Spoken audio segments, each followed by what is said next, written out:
దేవునికి స్తోత్రము కలుగును గాక. ఆమేన్. ఈ ఉదయకాల శుభములు మీకు తెలియజేయుచున్నది రెవరెండ్ కె శ్యాంబాబు. ఈ దినము కొరకు దేవుని వాక్యము. నీ వాక్యము నన్ను బ్రతికించి ఉన్నది, నా బాధలో ఇదే నాకు నెమ్మది కలిగించుచున్నది. 119వ కీర్తన 50వ చరణము.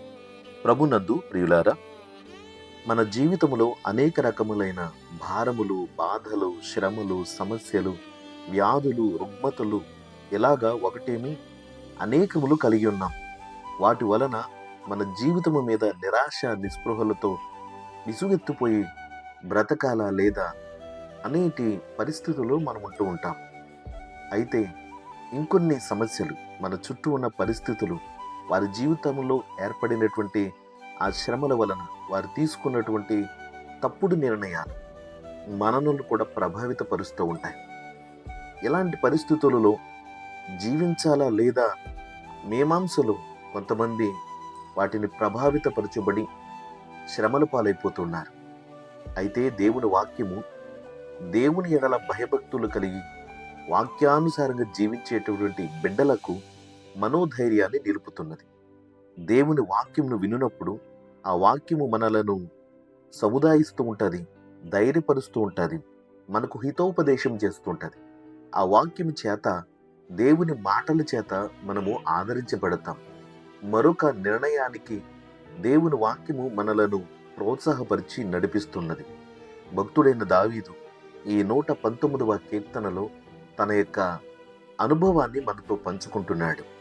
దేవుని వాక్యము నన్ను బ్రతికించుచున్నది. ప్రతిరోజు ఆ వాక్యము నన్ను ఆదరించి బలపరుస్తున్నందున నా జీవితంలో ధైర్యాన్ని కలిగి ముందుకు సాగగలుగుతున్నాం అని ఆ నిరీక్షణతో కూడిన మాటలు మనతో పంచుకుంటున్నాడు. మన బాధలలో దేవుని వాక్యం ఒకటే నెమ్మదినిస్తుంది. కొన్ని రకాలైనటువంటి ఆ వార్తలు విన్నప్పుడు మనలను అధికమైనటువంటి కోపమునకును, నిరాశకు అవి గురి చేస్తూ ఉంటాయి. దాని వలన భవిష్యత్తు అంధకారమయమవుతుంది, ప్రమాదములో పడుతూ ఉంటుంది. కాబట్టి దేవుని మాటలు స్వచ్ఛమైనవి. అవి జీవితము మీద యేసుక్రీస్తునందు విశ్వాసము కలిగిన భక్తులకు ఆశను కలిగింప చేస్తున్నది, నిరీక్షణతో నింపుతున్నది. దేవుని మాటలు జీవపు ఓటలవు. భవిష్యత్తునకు సంబంధించిన భరోసా ప్రభువు మనకిస్తున్నాడు. వాక్యములో ద్వితీయోపదేశ కాండము 8వ అధ్యాయము 3వ వచనం ప్రకారం, ఆహారము వలననే గాక యెహోవా సెలవిచ్చిన ప్రతి మాట వలన నరులు బ్రతుకుదురు అనే మాటను మోషే ద్వారా ఇశ్రాయేలు ప్రజలకు తెలియజేయుచున్నాడు. కాబట్టి ఈరోజు మనం బ్రతకడానికి ఆహారము తీసుకుంటేనో మరే పదార్థాలను భుజించుటను బట్టును మనము జీవించట్లేదు. శరీరానికి కావలసిన శక్తితో పాటు మనస్సునకు కావలసినటువంటి ఆదరణ, ఆహ్లాదం, సమాధానము, నెమ్మది మనకు కావాలి. కాబట్టి శరీరము ఎంత చక్కగా ఉన్నా, పుష్టిగా ఉన్నా, మనస్సులో కలత, వేదన, చీకు, చింత ఉండుటను బట్టి ఈ జీవితమును ముందుకు సాగించలేము. అనేక మంది తమ జీవితములు మధ్యలోనే అంతమొందింపు చేసుకుంటున్నారు. ప్రియ సోదరి సోదరుడా, అందుకని లోక వార్తలు వినుట కంటే, లోక సంబంధమైన మనుషులను గూర్చి వారి బాధలను గూర్చి వినుట కంటే, దేవుని మాటలు వినుటను బట్టి దేవుని ఎడల అచంచలమైన భక్తి, విశ్వాసము, నిరీక్షణ, ఆశ కలుగుతున్నది.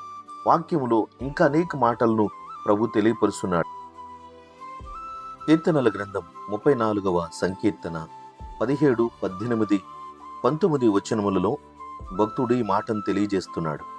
నీతిమంతులు మొర్రపెట్టగా యెహోవా ఆలకించును, వారి శ్రమలన్నిటిలో నుండి వారిని విడిపించును. విరిగిన హృదయము గలవారికి యెహోవా ఆసన్నుడు, నలిగిన మనస్సు గలవారిని ఆయన రక్షించును. నీతిమంతునికి కలుగు ఆపదలు అనేకములు, వాటి అన్నిటిలో నుండి యెహోవా వానిని విడిపించును అనే వాక్యము తెలియజేయుచున్నది. ఇంత గొప్ప ధైర్యమునిచ్చే దేవుని మాటలు మనకున్నప్పుడు జీవితము మీద ఆశ కలిగి ముందుకు సాగగలము కదా. నీ జీవితంలో ఎదురైనటువంటి ప్రతి విషయమును గూర్చి నీవు బాధింపబడక, శ్రమపరచబడక, నిన్ను నీవు దేవునికి సమర్పించుకో.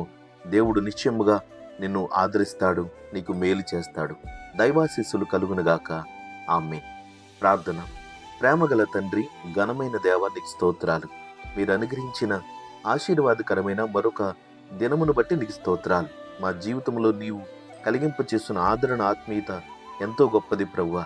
నిరాశ నిస్పృహలో ఉన్న బిడ్డలను ఈ దినమందు మీరు పరామర్శించి తండ్రి వారిని బలపరచండి. శరీరపరమైన ప్రతి రుగ్మతలను స్వస్థపరచండి. మానసిక పరమైన ప్రతి సమస్యల నుంచి, అప్పుల భారం నుంచి, సంసార భారములలో వారు ఎదుర్కొంటున్నటువంటి అవమానములు, శ్రమలను, చీకు చింతలను దేవ మీరు తొలగించి నీ బిడ్డలకు మనశ్శాంతి, ప్రశాంతత, సమాధానము, మనోధైర్యం ఇచ్చి మునుముందుకు నడిపించండి.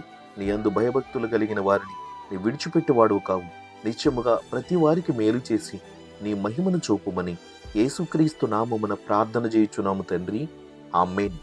తండ్రి, కుమారుడు, పరిశుద్ధాత్మయను త్రియేక దేవుని దీవెన ఇప్పుడు ఎల్లప్పుడూ మీకందరికీ తోడయుండునుగాక. ఆమేన్.